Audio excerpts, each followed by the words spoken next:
Welcome to this week's edition of King Spotlight, and for the final time this season, we welcome Monarch head football coach Jeff Knarr. Coach, thanks for joining us again this week. Thanks for having me.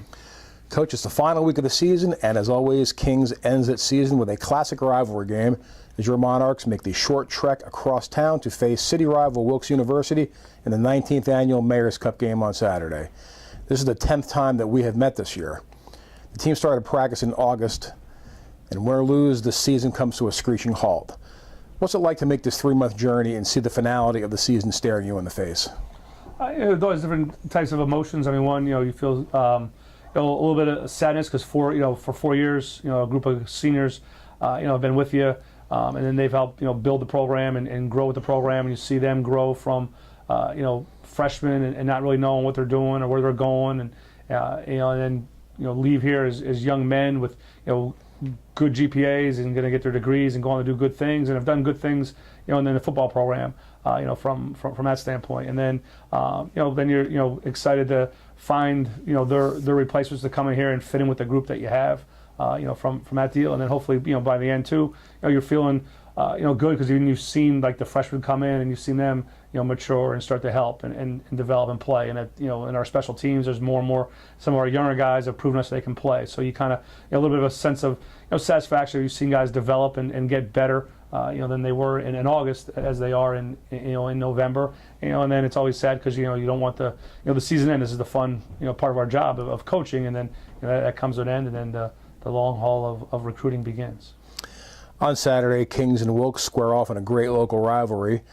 There have been numerous players involved who have played in this game, who have also played with and against each other throughout high school and now into college. This is your 5th time coaching at it. So can you share with us the intensity, but also the pageantry that you've witnessed since taking over the Kings program in 2010? Oh yeah, I mean, to me this is a very special rivalry because of the close proximity of both schools and the amount of local ties. People in the games where, again, families have members of the Wilkes community and the Kings community, so it's intertwined for there. So for one day, there's obviously dividing boundary lines, but it's a good, healthy rivalry and relationship between the two schools. And then actually and that manifests itself in the game. Because in the 4 games that I've been here, they've been close and exciting football games with some crazy weather. I mean, it's 68 degrees one year and 8 inches of snow another. And then wild finishes. So it's kind of epitomizes what a good small college football rivalry is all about. Looking ahead to the game, Wilkes has a new head coach this year in Trey Brown, who has implemented a no-huddle fast break type offense. Earlier in the year, they set an NCAA record by running 112 plays. Have you played anyone this year that plays a similar style, and what problem does their style of play present to you and your defense during the game? I mean, there's a bunch of teams that are no-huddle spread, so like we practice and we try to go faster in practice than we do in the game.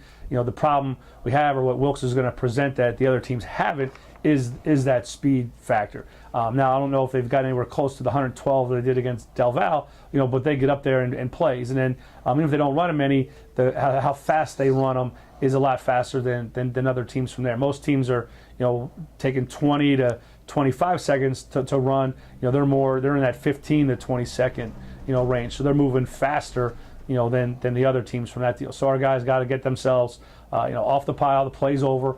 They can't worry about what happened during that play, and then get themselves lined up to get the call and be ready to go for the next play. And we practice that, and the majority of the teams in our conference are some form of no-huddle spread. So we have a lot of reps at it, and then just trying to duplicate the speeds, the hard part, and that's the challenge for our kids come Saturday. Your defense has played pretty well down the stretch and comes off back-to-back games against nationally ranked Delaware Valley and Widener, who are the top 2 offenses in the Mid-Atlantic Conference. Has playing those 2 teams helped prepare you for the Wilkes offense? Hopefully, because those 2 teams were extremely balanced with weapons through the air and on the ground. So we got to be able to how it got tested defending the run and the pass. So hopefully that'll help us defend Wilkes, because again, even though they're a spread no huddle moving around and they throw it a lot, they still make plays in the run game and have good running backs from there. So we got to be able to defend both the run and the pass. Wilkes' defense enters the game ranked 8th in the MAC against the run and 4th against the pass. What traits do you see in their defensive unit, and what areas concern you the most? I mean, the statistics are kind of a little bit misleading stuff, because you look at them and what they play, they're 3-3 stacked defense. I mean, they got a lot of guys in the box to defend defend the run, and what we see on film is they're getting better at doing that. And then they pack the box, they open up things for for the pass game from there. But they're physical, they're tough kids, and they're getting better at being in their gaps and playing physical. So we have to get good push off the line of scrimmage with our line to be able to create holes to run the football, and then run our routes right, and throw things on time, protect our quarterback, which I thought we didn't do too bad of a job the last few weeks with the nationally ranked defenses that we played, so that we can hit our pass games and be able to take advantage if they're going to pack the box and try to make some plays in the pass game. What will it take for Kings to win this final game of the year and bring home the Mayor's Cup for the second straight year? Again, like it always is, when you play a rivalry game, it kind of comes down to the little things. So we got to make sure we don't beat ourselves, and we take care of our assignments, every time, and then be able to make plays when the opportunities present themselves to make plays. And that's, special teams will be a key. That helped us, last year, from there to set our offense up, and we had a touchdown in the kick game from there. So it's all three phases, playing, to the best of their ability, doing their job, and not beating ourselves, and making sure that we're dotting the I's and crossing the T's. So it's not one little thing that leads to a win, which has been the case, I think, the last 4 years. Coach, this is the last game for your 18 seniors. You do have a tradition the night before the game. Would you talk about that? And also, what would it mean to the seniors and yourself for them to walk away with a victory in the final game of their career? Yeah, for our seniors to walk away, with the second Mayor's Cup in a row, and then they didn't have the record they won, but you look over the 2-year period where they're upperclassmen, they got us back to being competitive, and where we can come out there every Saturday and compete, and don't beat ourselves and execute well. We're going to give ourselves a chance to win. So they've been the soul of our program.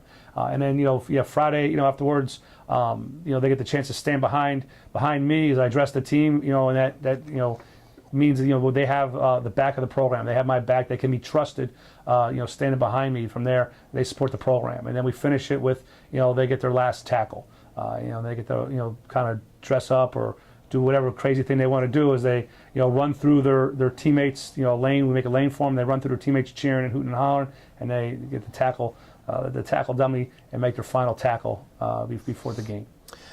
Coach, this game is going to be televised live locally on Fox 56. What does it mean in terms of excitement for your players knowing they're going to be on TV? It's always great. Because they get to watch all the big time guys be on TV, and for them, to get to play a TV game, again, it just adds to the to the atmosphere. It makes it a Division I type of a feel for them. It's a big game. It just it makes it even more of a big game from that deal when they get the chance to play on TV, playing for a trophy, playing for a school 3 blocks down the road. It just adds to like that pageantry that you mentioned. It just increases a rivalry, and when you can be on television, and our kids are excited to be out there and know that not only people that are there, which would be a great crowd, but there's a lot of people watching on TV, a chance to represent themselves, their family, Kings College and Kings College football.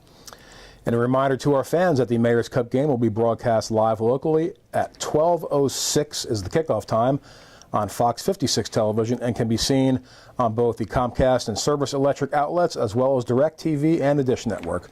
Coach, thank you for your time throughout the season, and we want to wish you the best of luck, and also to your team as you look to retain the Mayor's Cup Saturday against Wilkes at 12 p.m. at Schmidt Stadium. Thank you.